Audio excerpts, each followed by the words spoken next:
Hi, everybody. My name is John Malloy. I'm here on behalf of Newell Brands, makers of all things Prismacolor, also Sharpie, Papermate, and Elmer's. I'm a principal designer and illustrator for Newell Brands, so I work on a lot of these brands doing, artwork and design. I'm also a freelance illustrator. I've worked with clients like Apple and FX and Focus Features and Piece T, which some of you may be familiar with. It's been around for a while. And I'm also a fine artist, and I show in galleries internationally. So I do different kinds of materials. I've worked in traditional and digital media. And I'm really excited to share some coloring tips and tricks today. Yeah, so with that, I'll just get started. Switch cameras. There we go. All right, great. So as many of you may or may not know, today is National Coloring Day. So if you want to share your work on social media, we highly encourage you to do so. You can use hashtags Make It With Michaels. You can do @Prismacolor, tag @Prismacolor, and also hashtag National Coloring Day.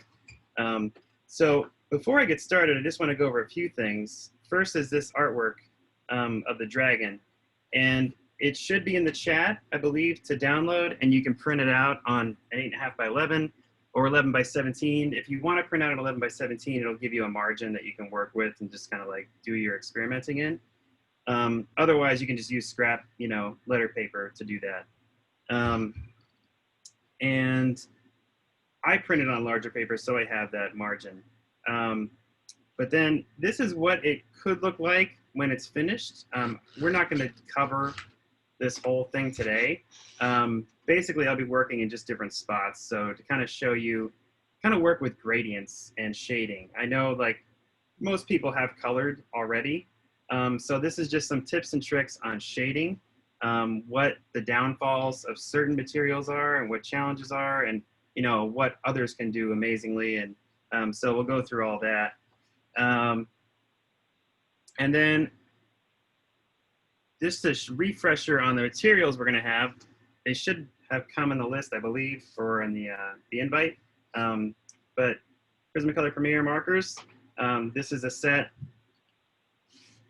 of, I believe, 24, and just different colors that we're going to work through. I'm only going to use 3 of these, just so you're all aware. The other are Prismacolor Premier color pencils. This is the Botanical set. And with these, I'm only going to use 2, just for all intents and purposes of the demonstration. And then the Pastels, which Prismacolor Nupastel, they're super rich colors, just to kind of go through what that looks like. And that is it. So if anyone has any questions along the way, please don't hesitate, to reach out, put it in the chat. I think we can try to answer it as we go along. So I guess then I'll get onto the actual thing itself. So I'll start with markers. And with markers, I would recommend putting down something on your surface. So here I just have basically a simple piece of cardboard, so it doesn't bleed through. These colors can be just super saturated and inky, so they can bleed through the paper very easily. And then just to kind of go over the ones I'm going to be using, the first one is canary yellow. So I don't know if you guys can see this. And then grass green and true green. And basically these 3 will give me a good gradient, especially for when doing the scales on this piece. So you'll see that's kind of where we're going to be at. The cool thing about working with these markers is that when you're coloring, you don't have to worry about staying inside the lines. With a lot of other materials, you kind of have to be careful coloring on top of the ink work, because it could sort of fade it out. But with markers, it doesn't really matter. So I'm just going to kind of go ahead and start filling in these scales, and this is going to be the base color. Again, if anybody has any questions, don't hesitate. I prefer using the fat side just because it gives you a lot more sort of overall coverage. If you're using the smaller end, it tends to look like you can see the streaks in the artwork. And it's, you know, pretty forgiving as far as like going up against edges and things like that. So I'm just going to fill up a portion of this and show what that would look like. So I can do broad strokes in the areas where I'm not concerned about edges, and then kind of fill around this way, the tighter spots. Hey, John, I just wanted to step in really quick. There are a few people asking for the coloring page. So it's in the chat. If you don't see it, let me know again, and I'm happy to upload it. So yeah, if you guys need to take some time to print it out, go ahead and John will keep coloring. All right, so I'm just going to do a little bit more here because I want to show a good section of what it's going to look like. One of the things about doing gradients and shadings with markers that you can't really get a true gradient. The reason being is because once you start putting a darker color on top of a lighter color, you see lines. It's inevitable. So we're just going to kind of fake it. It won't be exactly a gradient, but I think it's a cool effect, and I think it works pretty well. And hey, John, you'll probably be getting to this later in the class, but somebody asked they don't have markers. Can they use the botanical colored pencils or watercolor pencils? Oh, sure, absolutely. They can use whatever they like. I'm just using it for the demonstration just to kind of show how this could be done with marker. I'm going to move on to colored pencil shortly. So, you know, if they need to catch up at that point, they can just do it that way. So now Great, thank you. Sure. All right, so I'm going to switch over to grass green now.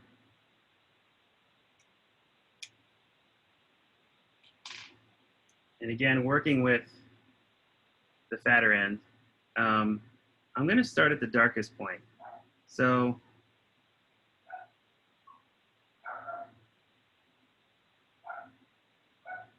I don't know if you guys can hear my dog. I apologize in the background. But I'm going to fill these in. And in actuality, I'm going to go ahead and fill them in pretty far. So I'm not really concerned with the detail just yet. But I'm going to leave certain areas for highlights at the top, and I'll show you what I mean by that in just a second.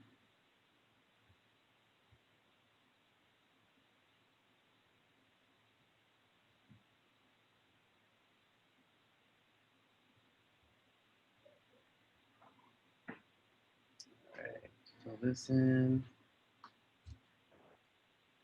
Hey, John, we have one question. What is your favorite thing to color or draw? Wow, that's a really good question. I don't know. Honestly, I really like doing lettering, like really illustrated lettering, but I also like doing sort of fantastical creatures, kind of like this guy here, or you know, things like that. I do like drawing people too. So I'm also, when I paint, I like drawing realistically and painting realistically.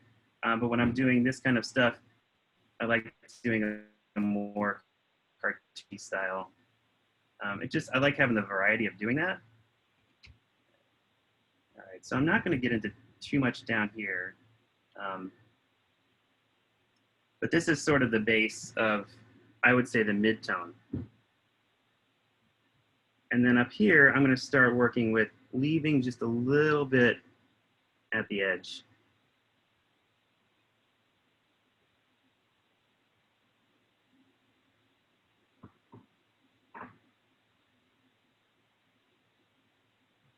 Hey, John, so we've had a couple of questions asking why you're doing green over the yellow. Is it going to change the shape? It actually changes the color. So if I just did green, it wouldn't be as rich of a green. And the nice thing when you're doing a gradient, having that one color underneath really pulls it all together.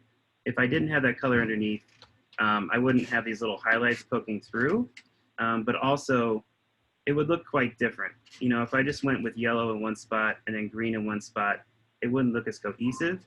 So having that color underneath really pulls it all together. That's a great question. And just makes it look better. And someone also asked which yellow you used. This is canary yellow.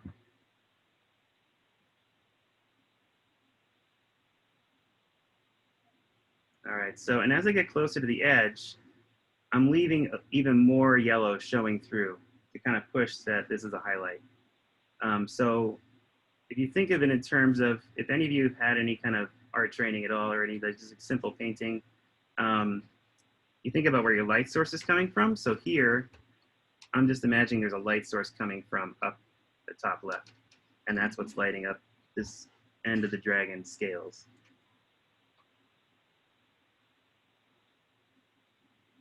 All right, so now I've got a little section where I've got a highlight and a mid-tone, and then I'll go in with some shadows after that. And then John, who drew this coloring page? This is mine. I drew this. Yeah. So it's really easy for me to color because I know it well. But you know, yeah, it was really fun to draw. I tried out a few different things, and it felt like this was something I think everybody would like coloring because there's a lot of detail. So that's kind of where I went with that.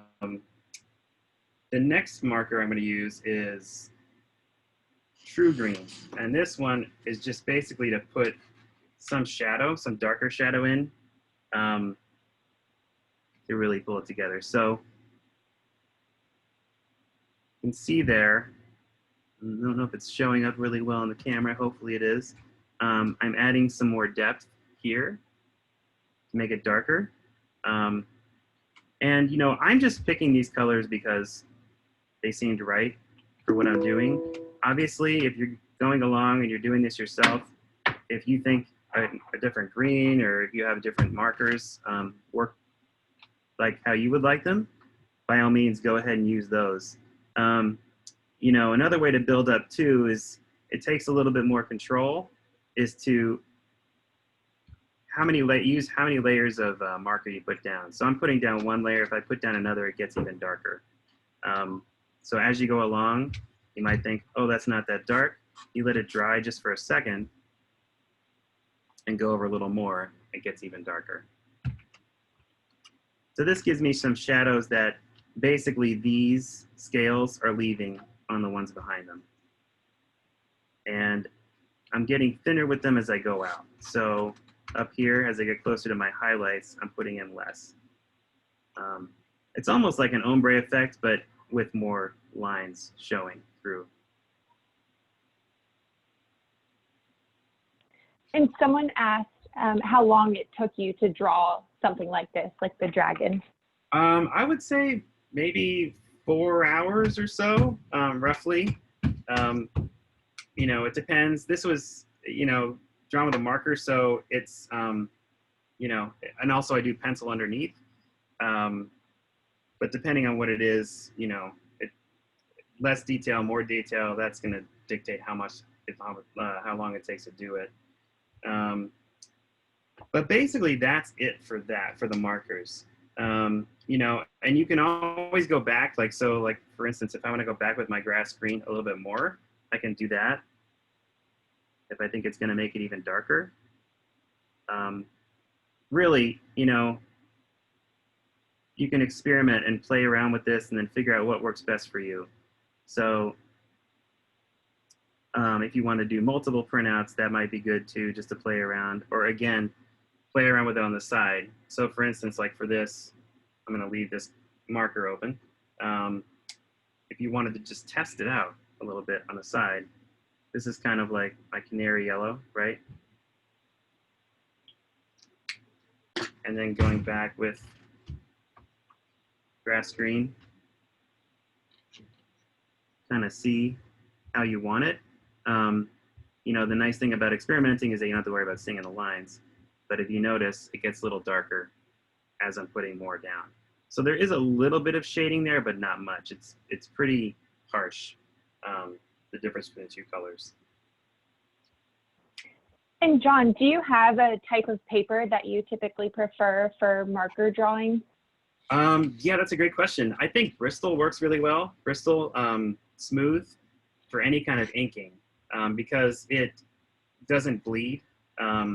This is a Bristol kind of paper, and it doesn't soak up a lot of it. I mean, it soaks up enough where it'll hold, but it's very forgiving, so you can do multiple layers of color on top. And usually you can get a pad of Bristol paper, smooth.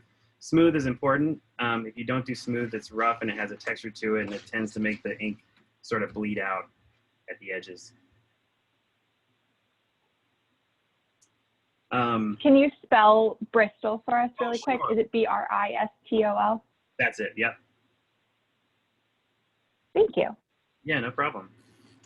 And then I want to show on the camera, you know, my switching, I want to show too that I did the background with marker as well.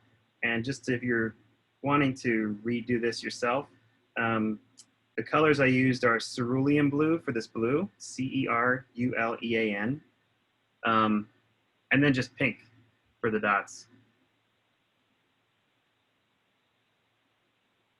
And these are all with the Prismacolor Premier markers. Again, some of this was done in pastel and color pencil, but for the background, that was all done. The dots in the blue were done with marker.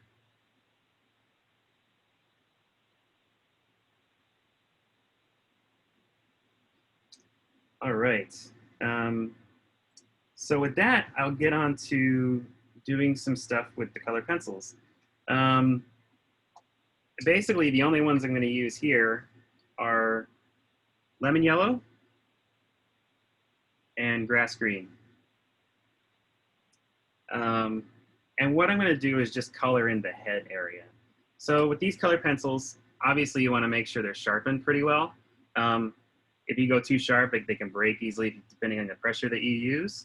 But I'm going to basically treat this the same way I treated the marker and go in and just fill this in. Now, this is a personal preference. If you want to go in each individual, you know, detailed spot, depending on the detail of the coloring page you're working with, that is great. This is going to put a little bit of a haze on top, and just for the demo today, the demonstration, I'm going over it. I don't think it's that bad. And as you'll see when we get to the pastels, pastels really leave a light area on top. But what you can do, which is really handy, if you want to bring out the contrast of the lines again, you can just go over with a pen, you know, even a gel pen or something like that, to make it pop even more. So for now, I'm just going to go ahead and fill in some of this area with the lemon yellow color pencil. And John, somebody asked what you do with your art after you're finished coloring or creating. Well, some of my fine art I sell. You know, I sell it in galleries or online. But other like commercial work, some of it's done digitally. So most of my commercial work now is done digitally, and also the work for, you know, Prismacolor I do both by hand and digital. But whatever I do for, let's say it's like a, you know, if it's for Newell or for anybody else, the artwork is usually owned by them. So if there is any hand done artwork, then it goes to them. You know, if it's done with traditional materials, or if it's digital, then it doesn't really matter because it's, you know, virtual. But the thing about digital work now, you know, you can recreate a lot of these materials using digital. It's not the same, obviously. You don't have the feel of it in your hand. But it is forgiving that you can undo things a lot, you know. You can undo them, period. Whereas with these, you can't. You have to start over. So I'm going to fill in a little bit more of this with the yellow.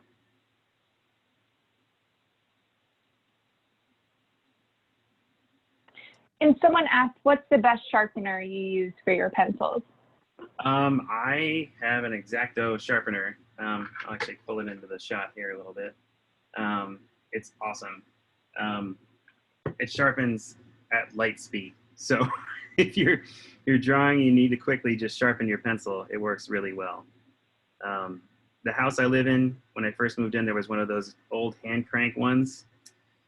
It's great. It's a beautiful piece of, you know, antique, but as far as functionality, this is much better. Okay, so I'm going to stop there just so I can get into using the other color.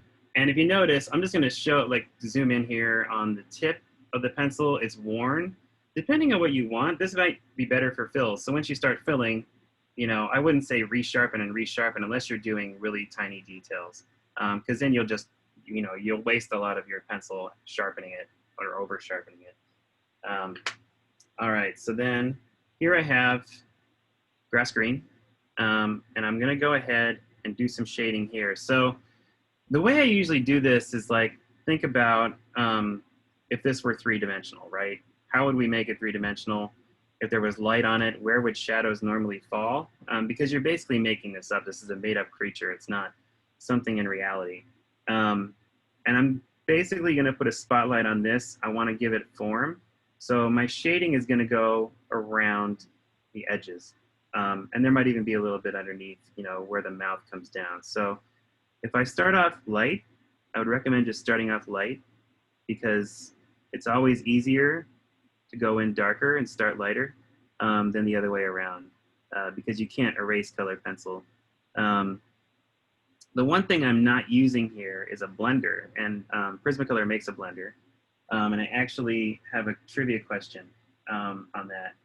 If anyone knows what year Prismacolor's colorless blender color pencil was introduced, I have the answer because I cheated. But if you want to guess, that would be awesome. But otherwise, before that even came out, when I was working in color pencil, I would just use a white color pencil. And you could use it to blend, but the difference between using the blender and the white is that using a blender is much more, it leaves the color more intact, where if you use white, it's going to dilute it a little bit. So, and then we have a few guesses. We have 1989, 1934, 1938, and 1993. Ooh, that last one was close. It's 1997. Oh, I had no good idea. guesses.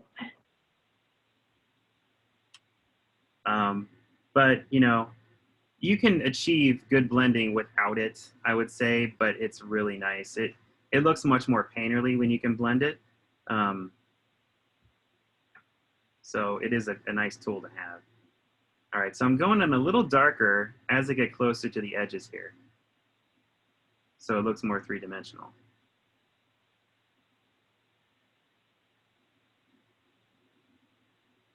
You know, and if anyone's interested in doing illustration and cartooning, you know, personally, I like this sort of rendered effect. And I think it's a good style to go with or try to go with because basically there's very little in cartooning right now, especially in animation, that is done by hand. So this, in effect, recreates the effects that are done digitally, but with traditional media, if that makes any sense. So I'm going to put a little bit of shading here at the edge of the mouth and just kind of go a little lighter as I'm going out. And the same goes for this as it does with the marker.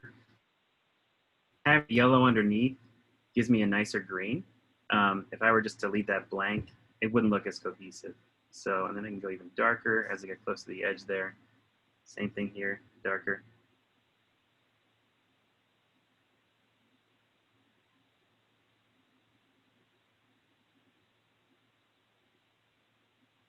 And then even under the eye, I'll put a little bit of shading.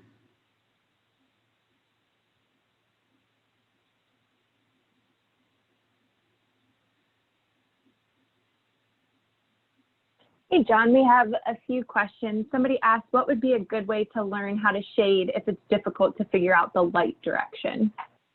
Well, you know, if you do, anyone's done any kind of still lifes, things like that, you can actually build your own. So if you make, just get a ball, like a simple ball, put it on a table, put a light on it, and make it, take a picture, make it grayscale, and try to recreate that, I would say, with a regular pencil. Because then you're not worried about colors right away, and that way you can get the shading down first. And that sort of will give you an understanding, the more you do that, of different shapes too, not just a sphere, but you know, boxes like squares and cubes and things like that. Give you a sense of how light plays on things. And then you'll be able to sort of put that in your toolbox and use it for other things later. And then we had somebody ask, when you're doing this shading, do you press hard or lightly with the pencil? So lightly at first, always go lightly at first. And then as you're going, kind of feel around for it. And you're gonna go darker as you get out toward the edge, wherever the darkest part of the shadow is. So then you can go in a little, you know, you can press more firmly. But, you know, I would say play it by ear. And even if you want to do some experimenting, you know, on the side, kind of like what I was doing with the marker, you know, that might work first before you actually start doing the coloring. So, you know, if I just do lightly at first, it gives me freedom to then go darker as I get further out, and then go even darker. Get in there. And then do you mind sharing the numbers of the pencils that you're using again? Oh, no, not at all. So this is grass green. It's PC 909. And then the other one is lemon yellow, and it's PC 915.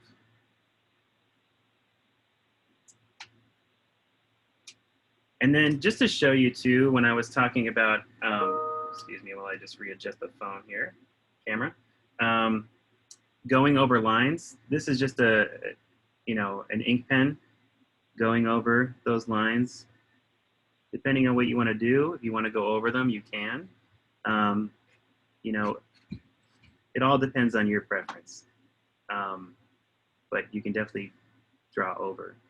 And I'll mention this again, or hopefully if I won't forget, when you're finished, you know, these color pencils are very nice. They don't tend to smear as much when you're rubbing your hand across them or put other things on them. But if you really want to seal your work and save it for later, I would say get a fixative. I believe it's actually spelled Fixativ. You can find it on Amazon, and spray it, and that will seal everything in. They make workable fixatives so they can go in and actually draw more on top of that, which is really nice, but it preserves the artwork. Okay, so now I want to move on to pastels. And at this point, I'm just going to do one of these flowers, this one up here, and use 3 different pastels. The first one, which I apologize, this one's broken, but 276P, and it's like a peach color. You can see that's kind of what it's going to look like. And if anybody has any questions about, you know, other things, don't hesitate. I will say too, you know, this eyeball, I used, I think it was non-photo blue, and olive green, and then the same greens that I used in the scales for the eyelid. And a few people have asked if they can use hairspray as a fixative, if you've ever had experience with that. I've never done that before, so I'm not sure. I don't know. I wouldn't recommend it just because of whatever else is in it. I don't know if it could potentially destroy the artwork over time. I know I've never used it before, never heard that before, so I wouldn't do it. But you know, I would say use something like a fixative or a crystal clear. There's another acrylic coating that you can get for this kind of thing. But so with pastels, they're really a different animal than both of these that I've shown so far. They're a little more unruly because they create a lot of mess, but you can easily get rid of it. They are great for shading, just like the colored pencils are. And you can similarly go light or dark depending on, you know, the pressure you use. So when you open them up, you know, they have a hard edge, which is really nice. But over time, that will get worn down. You can, if you like, actually trim your edge to be more like a pencil. You can use an X-Acto knife or just a utility knife and kind of like carve at it, depending on what your preference is. So for this, I'm just going to use it as is, as it came in the box. and start coloring in. So what you'll notice, the first thing is that it creates dust. All you do is just blow it off, and you'll see too that it's really covering up these lines. So because of the time, I'm not going to try and stay within the lines here. You know, maybe a little bit, but again, with this, once you're finished, you can go over those lines with a pen and really make it pop. So that's one thing where the markers are much more forgiving, where you can color right over the top of the lines. But with pastels, it's a little trickier. And John, we had a few people ask when and how you started your career in illustrating and drawing. So I started back in the 90s. I basically did a lot of illustration. I did magic cards. I don't know if any of you know about magic, role-playing game. And then I was doing different kinds of media. So I went to a community college that was amazing in Northeast Pennsylvania.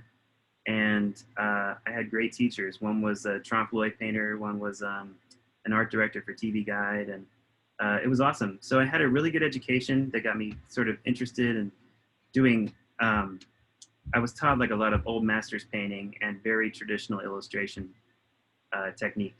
And then from there, I self-taught, you know, just using those, the foundation from those, and kind of created my own style based on that. But I did stuff for newspapers, magazines, and then eventually, you know, just found them to do other things. And then I've always done fine art outside of that. Just, it all, in my opinion, informs everything else. So like design informs illustration, informs fine art. There's something from each to be gained, or from all.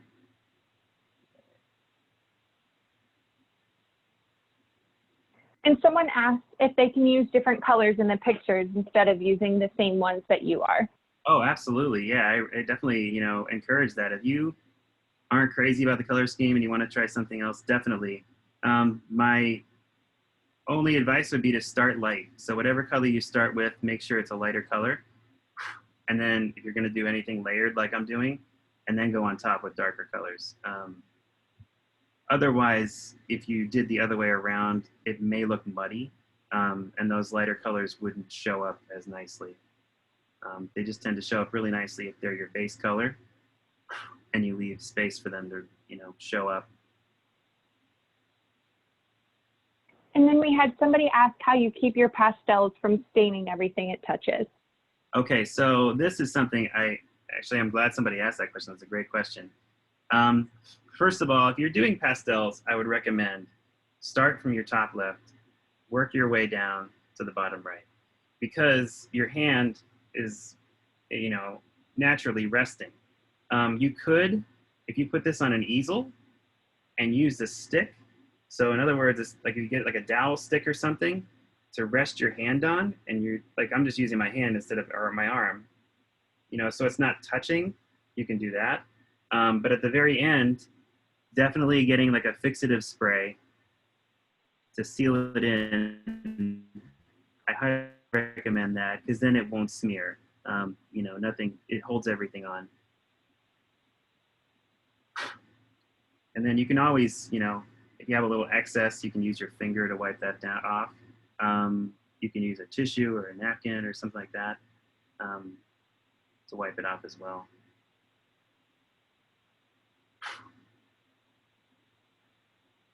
All right, so yeah, just, you know, you're constantly blowing on it, you know, every time you put down a few strokes, that'll get rid of that excess dust that you get from it. All right, so again, this pastel is 276p. The next one I'm gonna go to is 236p. I'm sorry, 336p, my apologies. It's kind of a dark pink, and I'm gonna put in some shading on this as well. So do like a little bit, just starting from where the inside of that flower is, you kind of go outward. Again, blowing on it. And then one thing you can do too that helps is you can use your finger to blend it. So you know, just kind of smear that over a little bit. Helps to make it look more smooth, depending on what you're trying to go for. Same thing here. I'm going to go underneath this petal and start putting in some shading there. And John, someone asked, do you recommend using all three of these different materials in one drawing, or would you typically recommend sticking with one, just markers, pencils, or pastels? Honestly, you know, I'm kind of a purist, so I would say go with just one for, you know, whatever you're working on. But I think it would be cool to do something in multiple, you know, with multiple materials. It all depends on what you want to do. Because normally I work in one. I have worked in, you know, mixed materials in the past, but I just usually prefer that.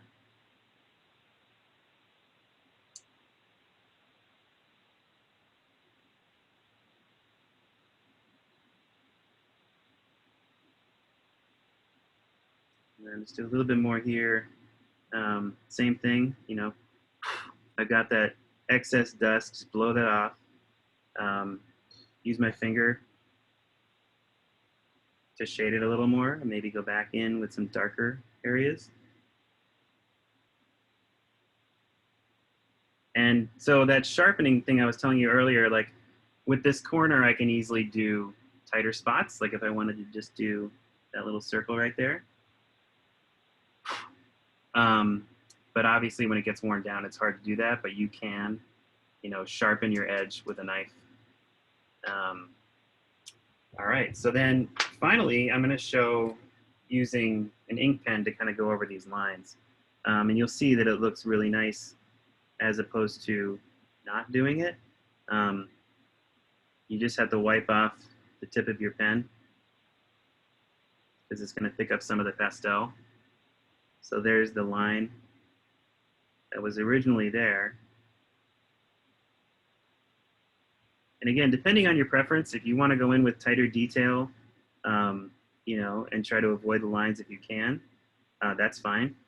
I find that very difficult. So to me, it's just easier to do this. You can also use, you know, a Prismacolor marker, one of the blacks, to do the same, depending on if the lines are thicker. You can go over them with that as well. And we had someone ask if they went a little too hard with the pencil color, how can they lighten it or remove it? That I'm not sure of. I think, you know, you can lighten it with a white color pencil. But I don't know if that there's any way to really take it off. You can go over with lighter colored pencils to lighten it.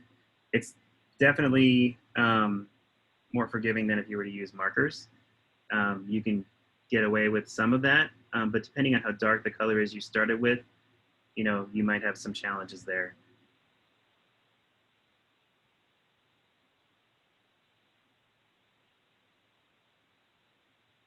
And then we've had lots and lots of comments and questions about where people can find your art. If you've ever created a coloring book, if that's something you'd be interested in, or any other coloring pages that you have available. Yeah, actually, so I thank you for asking. I am definitely wanting to do more coloring book related stuff. You can check out, I have a website. So my artist name is Flux, F-L-U-X.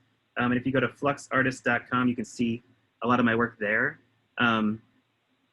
And I've done stuff like I've done children's books and stuff for musicians too. So there's quite an array of things there. But yeah, I definitely, and that's one of the great things about working with Prismacolor, and even I'm doing some work for Sharpie right now that's coloring book related. It's really fun. And sometimes I team up with other people I work with who will do the coloring afterward and that kind of thing. I mean, I get paid to do this for a living, and it's amazing. So I love it.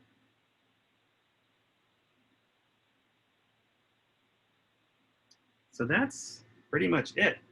I will say, if any of you out there have been following along and you want to post your work online, that is great.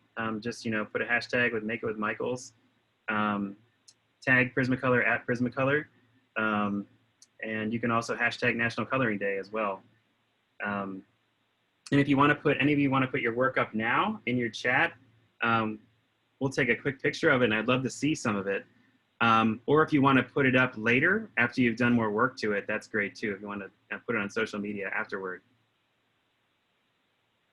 And someone asked too if you wouldn't mind showing your finished version as well. Oh, sure. So there's that.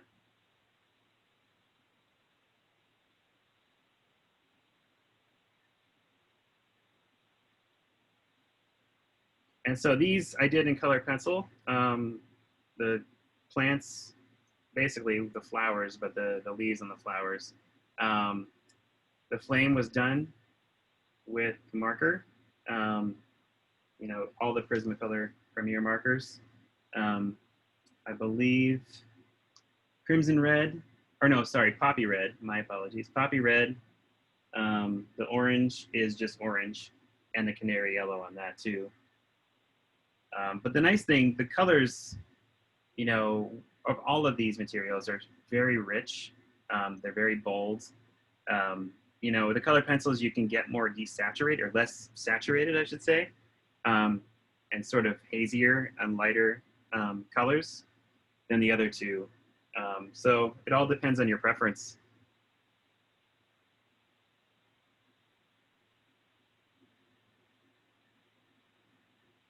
Somebody asked, what's the best way to get the blue background with all of the dots? So that I did with the color, the marker, cerulean blue marker. This is light cerulean. Hold on for a second. Yeah, so it's light cerulean. I apologize. It's PB48, and basically, you know, it's really easy to work with. I'll pull this down so you can actually see it. But you know, the markers, for me, my favorite for doing coloring of color for a coloring page would be the color pencils and the markers. Pastels, it's just something, it's a personal preference. I love them, but those I have, you know, I just favor those more. But you know, these colors will, or the markers will give you very rich colors for fills. And they're really nice for keeping against any line work. So for instance, I'm actually going to pull up one here and show, you know, what that could look like. So basically just filling in with light cerulean and leaving the dots and doing all this first, and then going back and doing the dots with pink.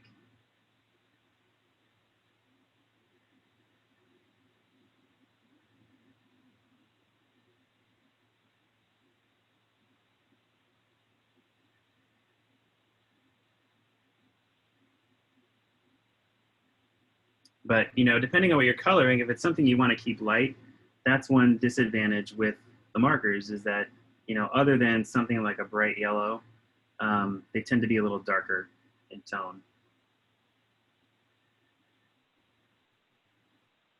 And so a few people have asked, do you recommend doing the background first or the dots first? I would do the background first. That's just, it's something I like. Because I think, you know, once you have it in, it sort of makes it helpful for when you're doing what's on top. And you're going to try, you know, your best not to bleed over. But honestly, either way works. It's all kind of a personal preference thing.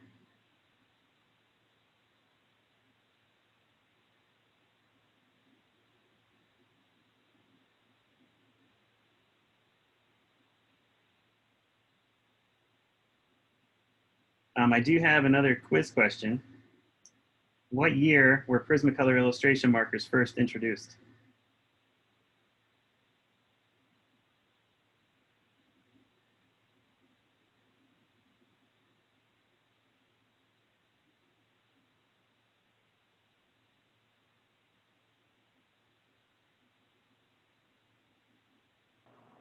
We have a couple of guesses. We have 1974, 1986, a lot of 1984 and 1986, 1945, 1989. Actually, 2009. 2009, somebody said? Yeah. Yeah, that's closer. 2007. I was surprised by that myself. But I don't remember these being around when I was in college. I used definitely the color pencils. All right, so then, yeah, I mean, depending on whatever you're coloring, I would say, you know, like this is a background, this is a pattern. I'm not trying to do any shading here. Going in darker does make it, going with the dark first makes it nice, because now I can just lighten it up with the pinks. But, you know, again, if you're doing shading, definitely go with your lighter color first.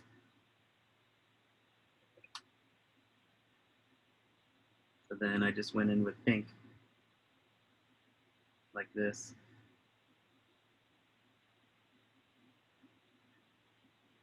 And John, a lot of people are asking if you have an Instagram with all of your art that they can follow and check out. Yeah, thanks for asking. It's Flux Artist, so it's the same as my website. I also have a Facebook page and Instagram page too,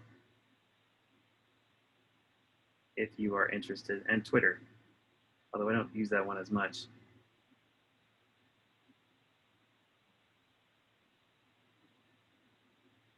So yeah, it's a lot easier to color in little circles than it is to do that background part, because basically you're just doing this motion of a circle.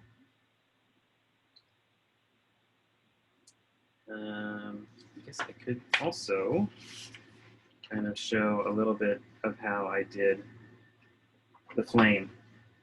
So for the fire, I used poppy red sort of for the central color, because, you know, you think about flame and it, you know, starts off dark and goes out lighter as it goes outward.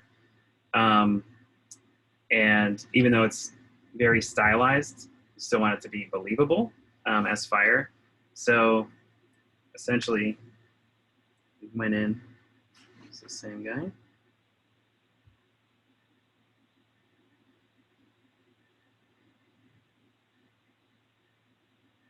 And hey, John, we have about 10 minutes left, so just wanted to throw it out there to everyone. If you have any last questions, to put them in the chat and we can answer those.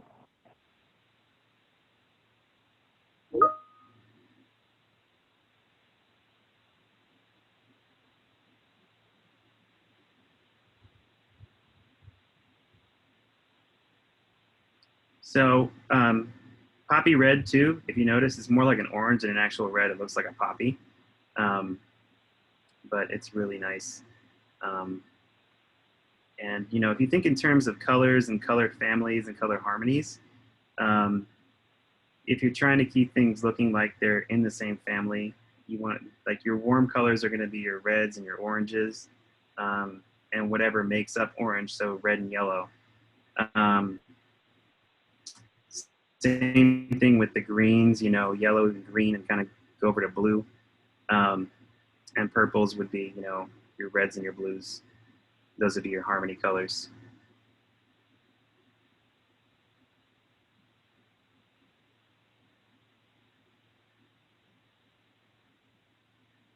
One thing that I tried to do too is, you know, if I think about contrasting colors and complementary colors, so like blue and orange are complementary. That's sort of why I don't know what you would call these at the top of a dragon's head, but the spines at the top here, I used blue and orange to really make those pop. So I believe that orange is just orange, and the blue is true blue.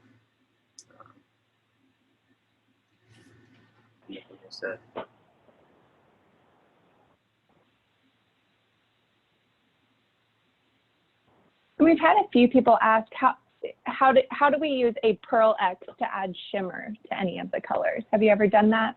Use it, I'm sorry? Use Pearl X to add shimmer to any of the colors?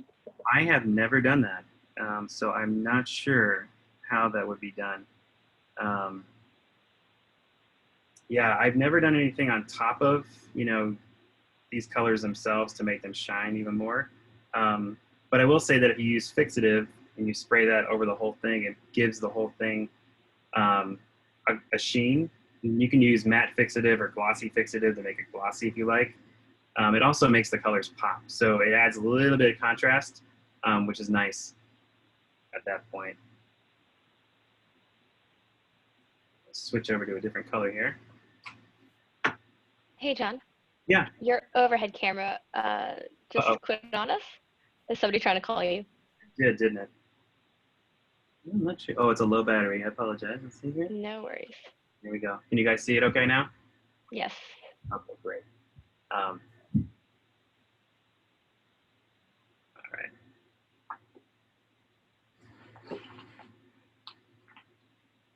All right, so this is orange. And, like I said, I prefer using the fat tip. If you want to use the lighter tip, that's great too, or the thinner tip rather. Depending on the color, you will kind of see more lines using the finer tip, but if you're okay with that, that's obviously your preference.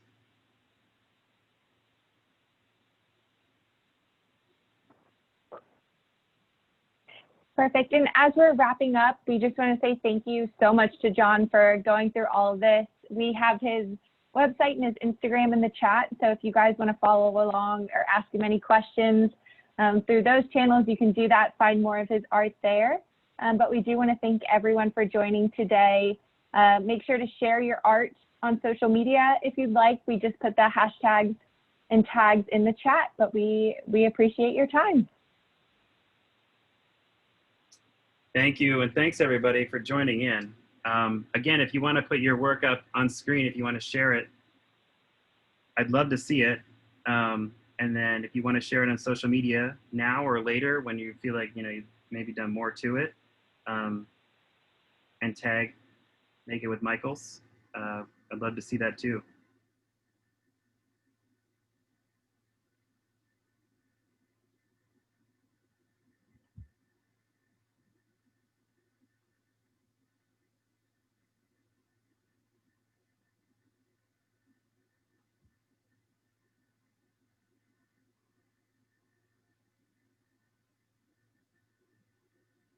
I've got one more question. Trivia. When did Prismacolor color pencils first launch?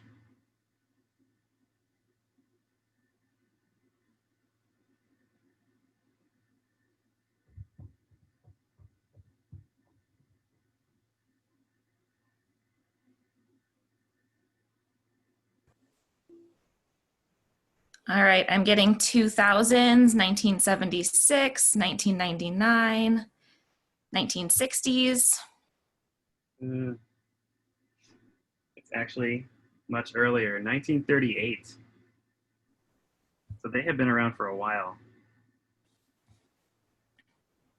I personally love a lot of old signage from that time period, especially like, the World's Fair posters and things like that. When a lot of that was done by hand, and again, digital I think is okay and does a really good job of recreating it, but it still doesn't look the same. And it's just that I think the issue is probably most people don't have time to use those materials anymore, or as much as they used to rather. But yeah, I think that's really interesting. I had no idea they'd been around that long. So yeah, if anybody wants to show their work, I'd love to see it. Now or later. This is essentially what it looks like. And the wing, was the same colors as the scales. And oh, those are cool. Bob Todd, that's awesome. Renata, that's beautiful. Helen, I love the fire. It's fantastic. And then I can't see who that is. Pata? It's really nice. Can you hold it up a little higher? Oh, that's cool. Wow, beautiful. it's interesting to see how far, some people go with it. But I definitely recommend just trying whatever colors you like. And again, the more you test it out, the more you do it, the more confident you'll get with it.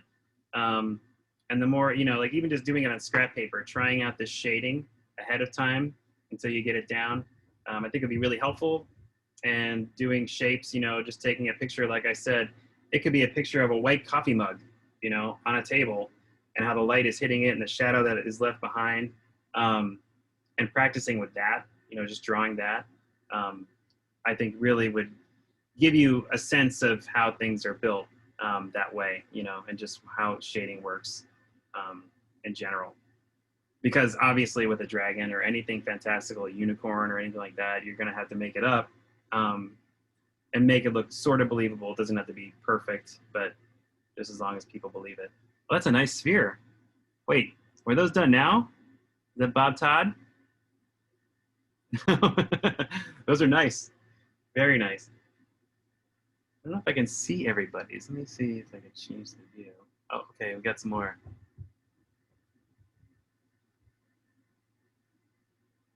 Cecilia, that's awesome. Oh, who else we got here? Mariana, that's beautiful.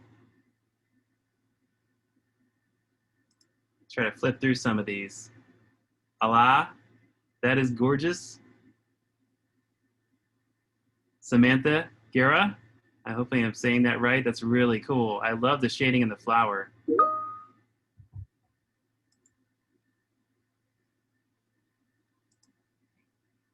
Really nice stuff. Wow. Awesome. Zulima, that's gorgeous. Very cool.